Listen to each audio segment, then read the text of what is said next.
Meus amados, abram suas Bíblias, aqui no livro de Filemon, versículos 10 a 13. Peço-te em favor de meu filho Onésimo, que gerei em minhas prisões, ou minhas algemas, o qual em outro tempo foi-te inútil, mas agora a ti e a mim é-nos muito útil,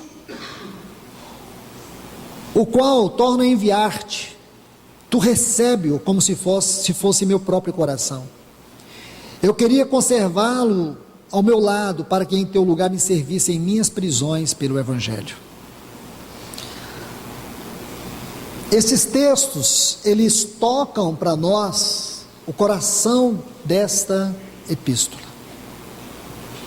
Aqui nós podemos ver claramente o coração desta epístola, o coração de Paulo. Você sabe muito bem que o que gerou esta epístola foi a história de um escravo chamado Onésimo. Filemon era um cristão de Colossos, e naquela época os homens ricos tinham muitos escravos.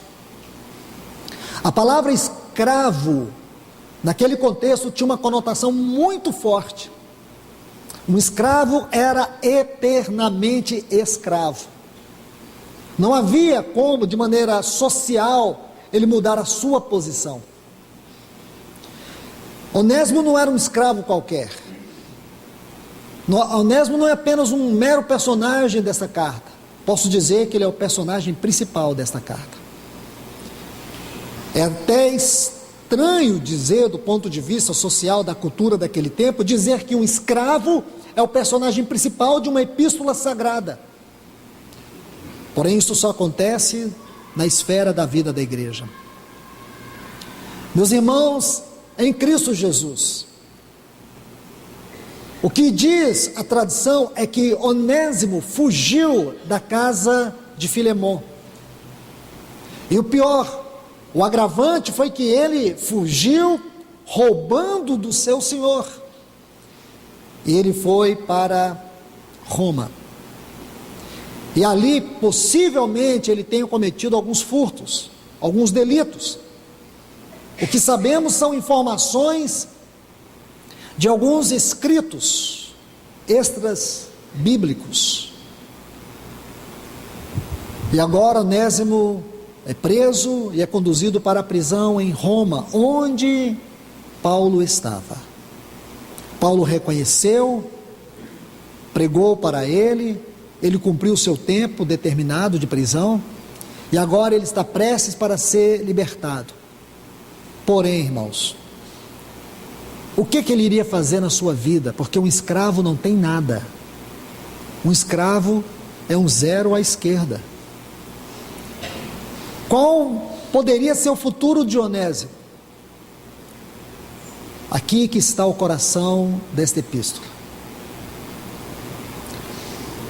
Paulo escreve esta carta do seu próprio punho para Colossenses.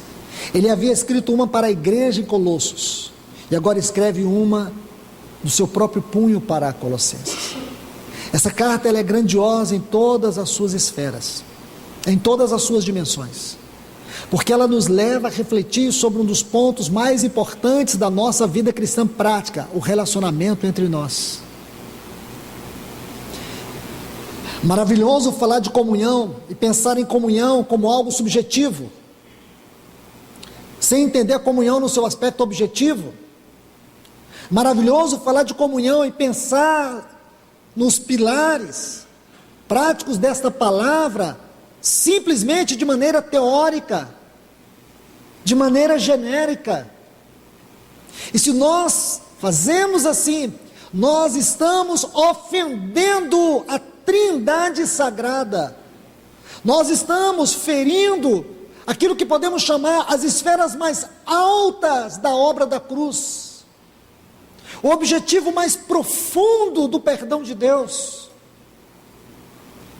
Volto a dizer, irmãos, a palavra comunhão é uma das palavras mais profundas da Bíblia. É onde nós provamos esta palavra na nossa vida, nos nossos relacionamentos. Vejam comigo 4 frases aqui.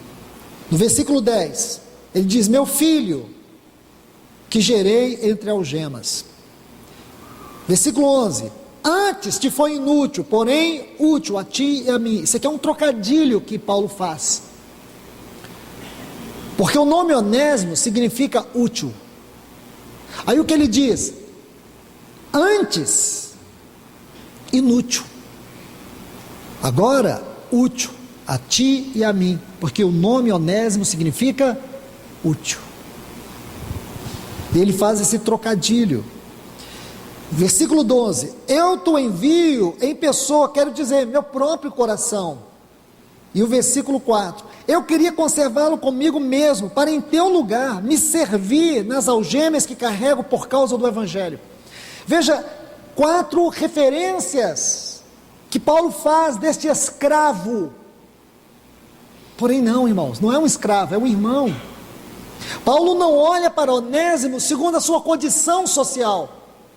Paulo não olha para Onésimo segundo os seus atos. Paulo olha para Onésimo segundo um irmão. Estão me ouvindo? Esse é um ponto preponderante no que concerne a nossa vida cristã prática. Nós precisamos olhar para o irmão como irmão. Não é pelos seus erros, não é pelas suas falhas, não é pelos seus pecados, não é pela sua condição social, é irmão. Quando Ananias chega para Saulo, quem era Saulo? Era um dos homens mais temidos da igreja. Quantas coisas Saulo fez contra a igreja do Senhor, quantos lares ele ordenou entrar e destruir, quantas pessoas ele encarcerou, quantas ele ordenou sua morte. Porém, quando aquele querido irmão chega até Saulo de Tarso, quando ele está lá em Damasco, ele diz assim: Saulo, irmão. Saulo, irmão.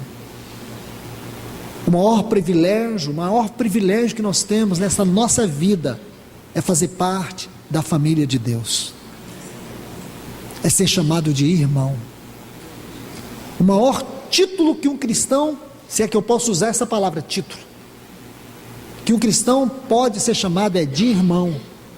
Não é de apóstolo, não é de profeta, não é de evangelista, não é de pastor, não é de mestre, não é de bispo, irmão. Este é o nome, irmão, irmã. Este nome é todo inclusivo. Veja o que ele fala de Onésimo. Primeiro, um filho gerado entre algemas. Lindo. Que descrição linda que ele faz de Onésimo. Ele não valia nada, ele era um ladrão, fugitivo, mas ele diz assim: um filho gerado em minhas algemas. Ele diz: foi inútil a ti, mas agora é útil a mim e também a ti. E terceiro, ele diz assim: eu te envio. Aliás, eu estou enviando o meu próprio coração. Ele diz que Onésimo era o seu próprio coração. Isso tem que pesar um pouquinho dentro de nós, irmãos. Porque eu lendo estas declarações que Paulo faz de Onésimo, eu peço perdão a Deus por todas as vezes que eu me referi aos irmãos de maneira pejorativa, com adjetivos maldosos. Que o Senhor tenha misericórdia de nós, irmãos, por termos contribuído tanto diretamente. Eu não falo quando você não é culpado, mas quantas vezes nós fomos e somos culpados de dissensões, de intrigas. Quantas vezes? Não estou dizendo que com isso você não deva dizer a verdade para o irmão, tem que dizer. Não é passividade, é quando nós propositadamente, com os nossos olhos abertos, com a intenção errada no nosso coração, causamos dano no irmão. É isso que eu estou falando. Agora o contrário, irmãos, é o que Paulo está nos ensinando, o que devemos fazer.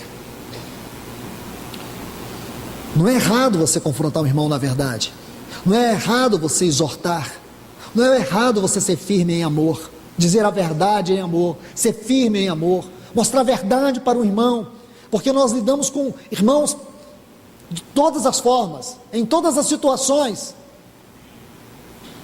e não vamos ser passivos nisso, nem irresponsáveis, mas precisamos, irmãos, deixar que o amor governe tudo, até quando você tiver de ser muito firme com uma pessoa.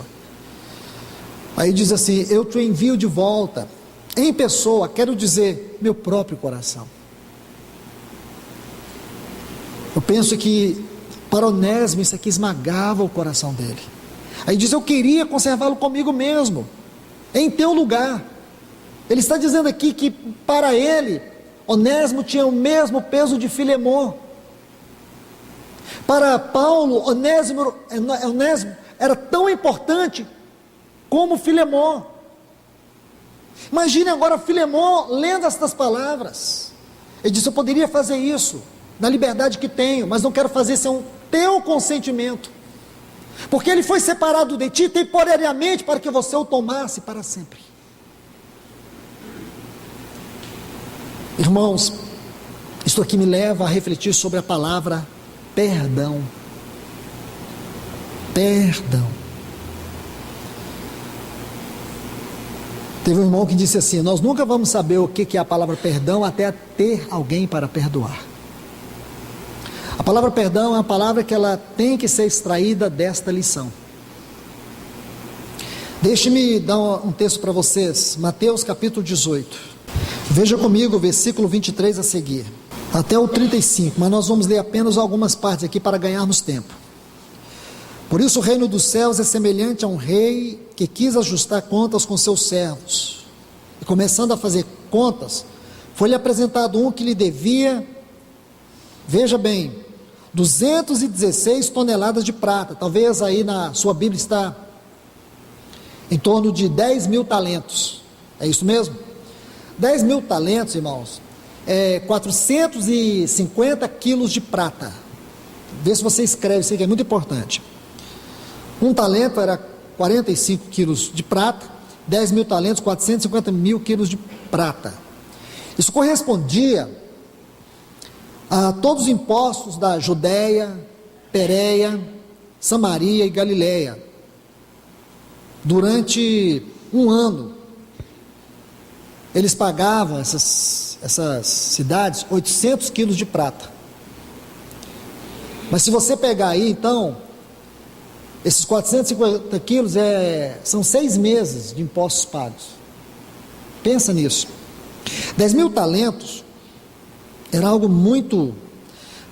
Por exemplo, um escravo, uma pessoa que trabalhava normal, aliás, ela ganhava em torno de um talento por dia, ou um denário, aliás, não um talento, me perdoe, um denário por dia.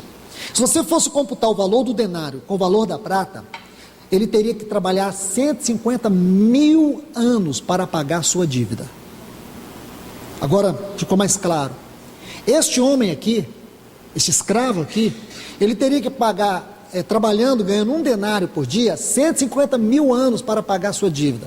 Resumindo, ele tinha uma dívida impagável. Versículo 25: não tendo ele como que pagar, seu senhor mandou que ele fosse vendido, bem como sua mulher e seus filhos, e tudo o que tinha, e que a dívida fosse paga. Então aquele servo prostrou-se diante dele, dizendo: Senhor, sê paciente comigo, e tudo te pagarei.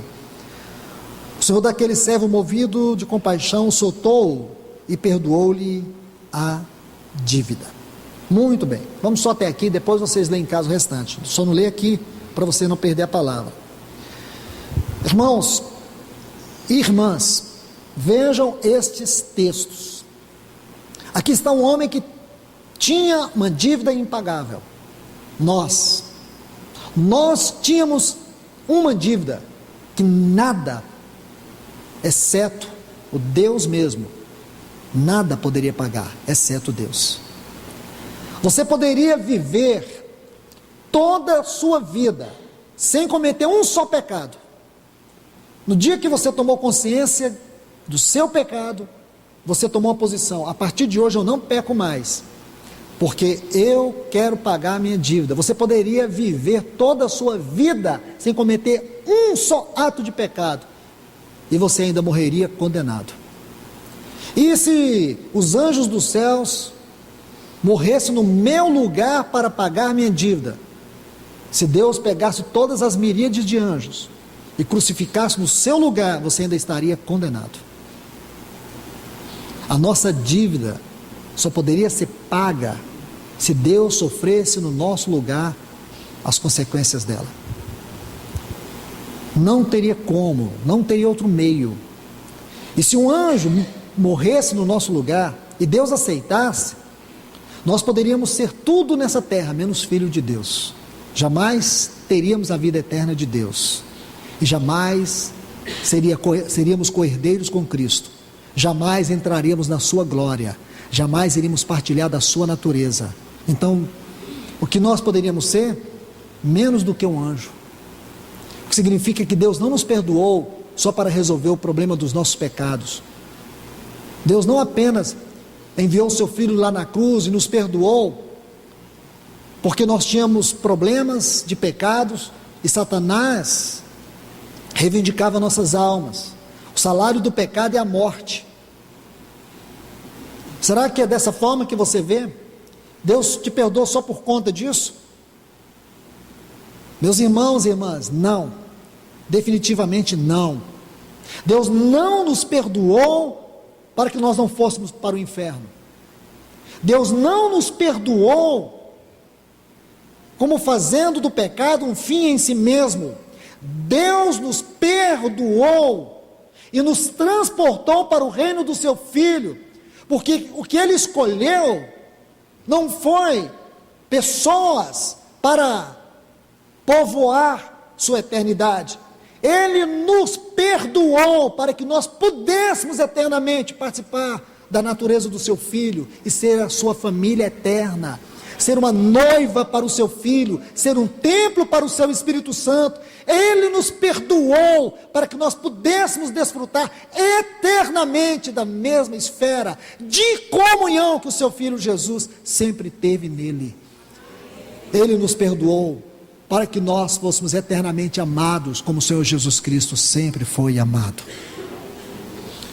Ele nos perdoou, irmãos, tendo por base não os nossos pecados, mas tendo por base a sua justiça e a sua própria compulsão de nos amar. Porque perdão é uma necessidade imperativa e é fundamental para nós vivemos uma vida de intimidade com Deus, e para que nós não nos tornemos escravos dos nossos sentimentos. Por isso, o perdão é uma ordem imperativa de Deus.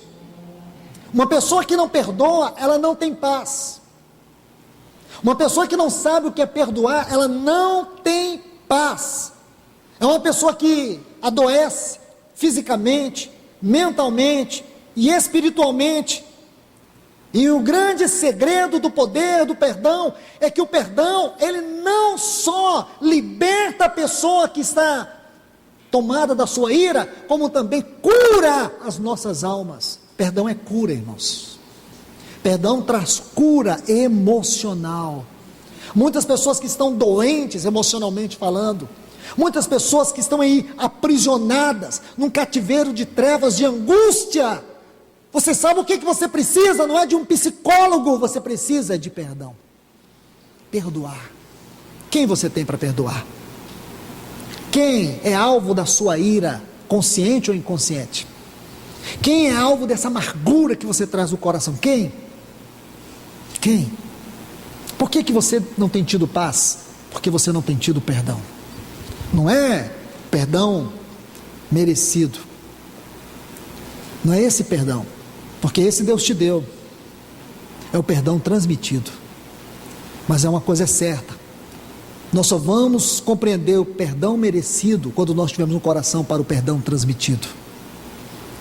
O que significa que um cristão que não consegue transmitir perdão, ele tem dificuldade em receber o perdão.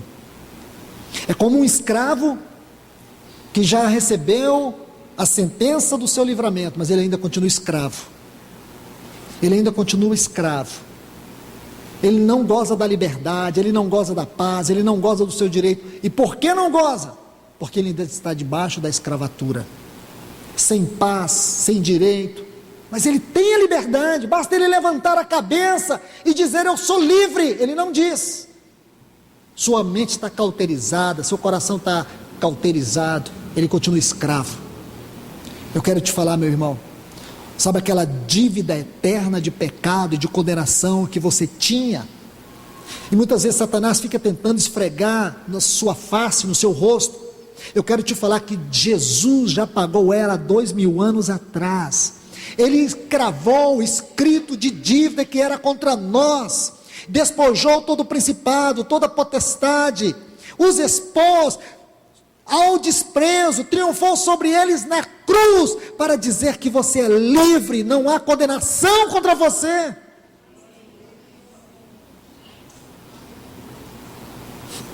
Deixe-me mostrar, irmãos, alguns pontos para vocês, sobre a natureza do perdão, e aqui a gente encerra.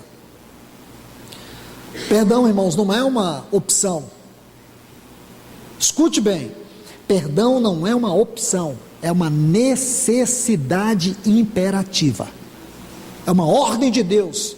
Não é que você tem ou não tem necessidade ou opção para perdoar, querer ou não querer perdoar. O cristão não tem esse direito de dizer: eu não quero perdoar. O cristão, quando ele diz assim: eu não quero perdoar, sabe o que ele está fazendo? Ele está se bloqueando para o perdão de Deus. E sabe o que acontece? Seu coração se torna um campo fértil para que Satanás venha trazer danos destruidores. Você não cresce espiritualmente, você se torna uma pessoa amarga, infrutífera, fria, indiferente, doente, sem paz. Você não tem certeza da vida eterna, confusa. Sabe por quê? Você não perdoa. Agora você é um campo fértil para Satanás tripudiar na tua vida. Ah, mas eu tenho uma Bíblia, eu leio o Salmo 91 todos os dias. Você pode ler a Bíblia todo dia, a noite toda, pode fazer as orações que você quiser. Deus não tem compromisso com aquilo que foge o padrão e o caráter da sua palavra. Não adianta, irmãos, penitência. Não adianta sair daqui de joelho e ir para a Trindade fazendo penitência. Deus não quer a nossa penitência, Ele quer a nossa obediência. Entende? A palavra santidade e sanidade, sanidade e santidade só tem uma diferença, sabe qual? Um T, que é o símbolo da cruz. Não adianta buscar santidade se nós não temos sanidade. E é o trabalho da cruz, irmãos, que nos leva à santidade. Deixe-me mostrar 6 pontos para vocês e depois nós vamos seguir nossa reunião. Primeiro ponto: onde não há perdão, não há relacionamentos saudáveis. É impossível. Onde não há perdão, não há verdadeira comunhão. Onde não há perdão, a mágoa petrifica, congela. Pessoas ficam magoadas, congeladas, frias, não conseguem amar. Por quê? Porque não há perdão. E aonde a mágoa se instala, a raiz de amargura floresce, cresce. Pessoas amargas.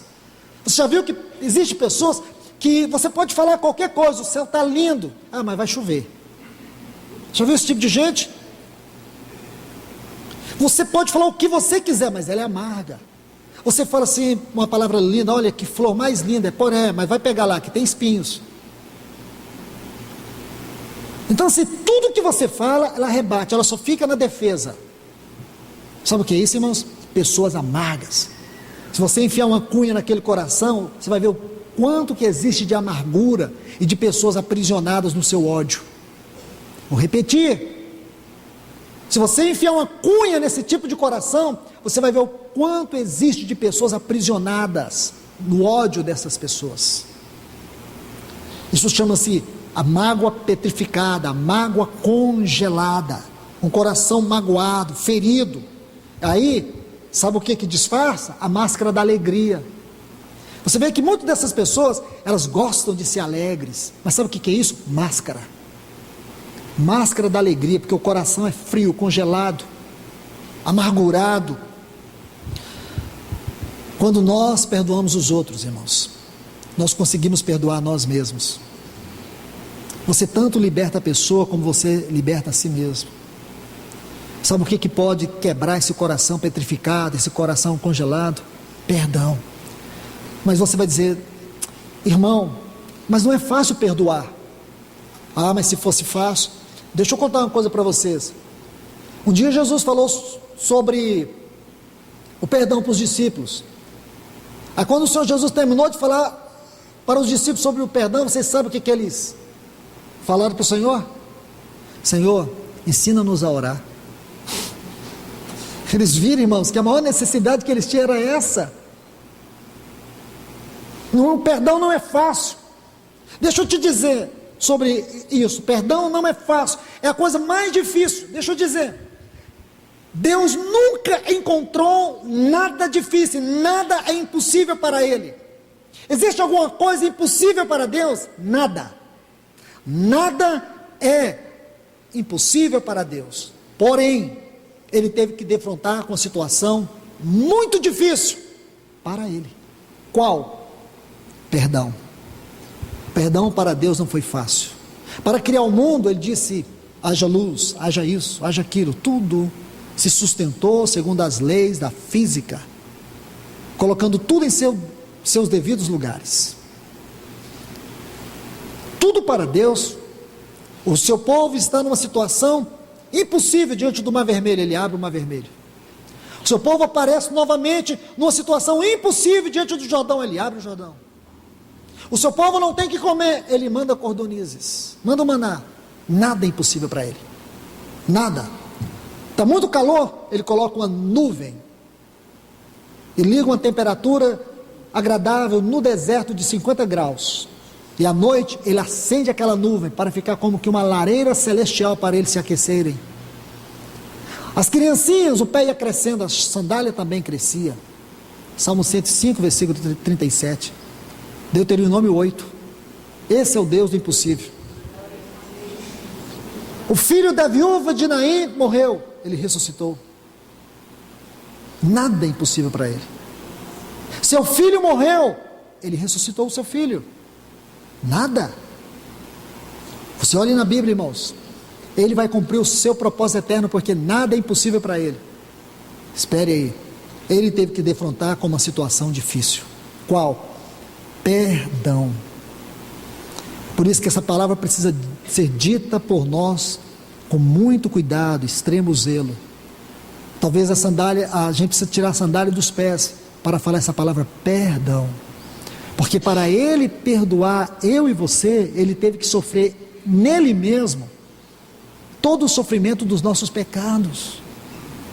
Ele teve que ver o seu filho morrer lá na cruz, ser esmagado, ser açoitado, ser julgado, condenado, crucificado, morto, sepultado no nosso lugar. E Ele, o Deus do impossível, ficou ali, não podendo fazer nada. Ele entregou o seu filho à morte, o seu único filho. Ele não tinha outro filho, ele só tinha aquele filho. E aquele não era qualquer filho, ele era o filho do seu eterno amor. O filho que nunca lhe causou qualquer dor, tristeza, angústia. Ele era o filho amado. E ele teve que entregar o seu filho para ter que nos perdoar. Então, para perdoar, você tem que morrer. Se você não enfrentar essa dor no seu coração, você nunca sabe o que é perdão e nem vai saber o que é perdoar. Perdão não é deixar para lá. Perdão não é passar por cima do problema como se você dissesse: vou passar por cima disso, é mais um. E esse é o problema, irmãos, é que nós não exercemos o perdão e vamos amontoando debaixo do tapete da nossa vida todas as mágoas. E depois, na primeira crise, a gente joga o tapete para fora e desenterra todas as acusações. Que perdão é esse? Esse não é o perdão de Deus. Esse é o perdão que tem nos feito escravos dos nossos problemas, escravos de nós mesmos. É esse perdão que tem nos adoecido. É esse perdão que tem roubado nossa paz. esse perdão que tem roubado nossa felicidade. Isso não é perdão. Escute bem, onde não há perdão, não há relacionamentos saudáveis. Vamos para mais um outro ponto. Nós não merecemos o perdão, nós necessitamos, precisamos do perdão. E foi assim que aconteceu. Nós merecíamos? Não. Nós não merecíamos, mas necessitávamos dele.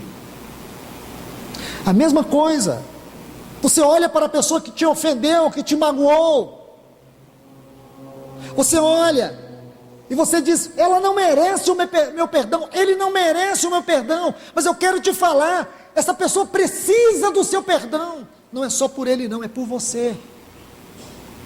É por você. Veja, o perdão de Deus é incondicional. O perdão de Deus é incondicional. Veja as pessoas que ele perdoou. Vou citar algumas para vocês. Ele perdoou o mentiroso Abraão. Ele perdoou o enganador Jacó. Ele perdoou o assassino Moisés. O adúltero Davi. Ele perdoou o covarde Pedro. Ele perdoou a prostituta Maria Madalena. Ele os perdoou de maneira incondicional. Ele te perdoou. Ele me perdoou. Mas nós não perdoamos. Nós não perdoamos e preferimos amarrar as pessoas nas cadeias das trevas da nossa angústia dentro de nós e achamos que temos esse direito. Nós não temos o direito de amarrar ninguém no nosso ódio, na nossa mágoa congelada. Nós não temos, seja lá quem for e o que for, não temos.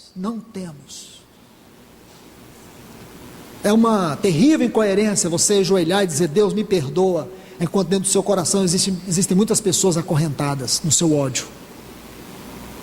É a mais triste incoerência. E falo para vocês, olhando para a palavra, biblicamente, eu tenho segurança de dizer, que quando você chega diante de Deus, qualquer um de nós, quando estamos diante de Deus, dizemos, Senhor, perdoa-me, sou teu filho morreu por mim lá na cruz do Calvário, mas lá dentro, muitas pessoas acorrentadas, num poço de amargura, de ódio, de ira, de sentenças, de acusações, de julgamentos. Como você acha que Deus perdoa você? Perdoa-nos, assim como nós perdoamos aos que nos têm feito mal. A oração é essa. Como o perdão do Senhor fica travado, porque Ele não pode ir contra o seu caráter e nem contra a sua palavra. Então você deveria se assustar. Se você veio aqui esta manhã para ouvir isso, deveria se assustar. Aqueles pedidos de perdões que você tem feito ao longo dos anos, todos estão travados. Você está debaixo de condenação ainda. Você não tem desfrutado este perdão por uma única razão. Porque você quer o perdão merecido, você não quer perdão transmitido. Deus não pode ir contra Ele mesmo. Deus não pode ir contra a sua palavra. Perdoai-nos, assim como nós perdoamos ao que nos fazem mal. Está vendo? Tem um texto, irmãos, e eu gostaria de mostrar para vocês, aqui no livro de Salmos,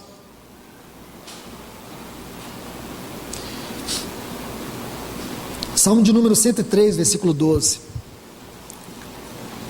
É lindo esse texto. Está assim como o Oriente dista do Ocidente, assim também Deus afasta de nós as nossas transgressões. Porque Ele lança os nossos pecados, as nossas transgressões no mar do esquecimento. Isto é, agora Deus não tem que cobrar de nós aquilo que Ele já quitou, aquilo que Ele já pagou, aquilo que Ele já cobrou. E Ele diz, como dista o Ocidente do Oriente, assim também Deus afasta de nós as nossas transgressões. Olha esse texto, que lindo. Vamos para mais um outro ponto. O perdão de Deus não está baseado em nossos méritos, em nossas obras, ou em nossos predicados, ou na nossa moralidade, no nosso bom caráter, no nosso histórico de pessoas boas. O perdão de Deus é livre. O perdão de Deus é livre. A causa do perdão de Deus não está em nós, a causa do perdão de Deus está nele mesmo. Nós não merecemos, porém, urgentemente, desesperadamente, precisamos do perdão de Deus. Deixe-me ganhar mais tempo. Mas um outro ponto. A única forma de Deus nos perdoar foi Ele mesmo sofrer no nosso lugar as consequências do nosso pecado. Veja como isso é importante. A única forma de Deus nos perdoar foi Ele sofrer em si mesmo todas as consequências, toda a culpa da nossa condenação, dos nossos pecados. Veja isso, irmãos. A Bíblia diz que Deus lançou os nossos pecados sobre o seu Filho, nossos pecados sobre o seu Filho. Segundo, Jesus, Ele se fez pecado por nós. Terceiro, Ele foi feito maldição por nós. Quarto, Ele bebeu o cálice da ira de Deus que era contra nós. Está vendo aí? Quinto, Ele tomou sobre si as nossas transgressões. Sexto, levou sobre si as nossas dores. Sétimo, carregou a nossa culpa. Oitavo, pagou o preço por nós. Nono, morreu a nossa morte. Décimo, derramou a sua alma na morte para adquirir a nossa eterna redenção. E 11º, Ele satisfez a justiça de Deus, cumpriu todas as justas exigências da lei de Deus no nosso lugar. Ele fez tudo por nós. Ele sofreu por nós, levou a culpa por nós, morreu por nós, ressuscitou por nós, está diante de Deus por nós. Está vendo, irmãos? É pouco isso que esse Deus fez? Não. Mas um outro ponto, o nosso perdão custou muito caro para Deus. O que de fato o nosso perdão, como poderíamos calcular o perdão de Deus? Podemos dizer assim: o perdão de Deus custou para Deus tudo, tudo, tudo. É como se Ele esvaziasse o céu para nos perdoar. Ah, mas ficaram lá os serafins, os querubins, ficaram lá miríades de anjos. Irmãos, miríades de anjos não poderiam entrar para dentro dessa trindade eterna, eles ficavam de fora. Aquele que era o centro da devoção, do amor do Pai, não estava mais lá. O céu agora estava vazio para o Pai, e Ele não podia mais contemplar a face do seu Filho, porque Ele teve que entrar para dentro da morte no nosso lugar. Ele esvaziou o céu, Ele deu tudo para nos perdoar. E muitas vezes nós não temos coragem de abrir um pouquinho do nosso coração e dizer para alguém: me perdoa, me perdoa. Nosso coração, irmãos, um coração assim é um coração de trevas, é um coração de Cristo não entrou ainda, porque um coração aonde Cristo está, não tem como a ira, o ódio permanecer, porque Cristo é o verdadeiro amor de Deus. Mais um outro ponto é que a gente já está terminando. Jamais conseguimos entender o perdão a menos que tenhamos consciência do perdão que recebemos. Outro ponto, onde o coração se fecha para o perdão, jamais pode florescer a alegria e o gozo da comunhão. São pontos que eu não vou poder mais Mais um ponto, tornamos-nos escravos das pessoas a quem odiamos. Você se torna um escravo da pessoa que você exerce o ódio. Você é um escravo dela. Diante de Deus é você que está aprisionado. Por último, o ódio congelado no coração é uma porta aberta para todas as obras do inimigo. Que o Senhor nos ajude, que o Senhor nos cure, que o Senhor faça uma grande obra aqui esta manhã na tua vida. Que Deus nos dê esse coração de Paulo, esse coração de Filemon, Que nós possamos olhar para todos que nos fizeram mal e podemos dizer: Deus, eu não tenho poder, eu não tenho capacidade, mas me enche da tua vida e do teu Espírito para que eu possa perdoar e para que eu possa amar. Perdoar não é você passar por cima do pecado de maneira irresponsável, é você tratar com a pessoa olhando nos olhos dela.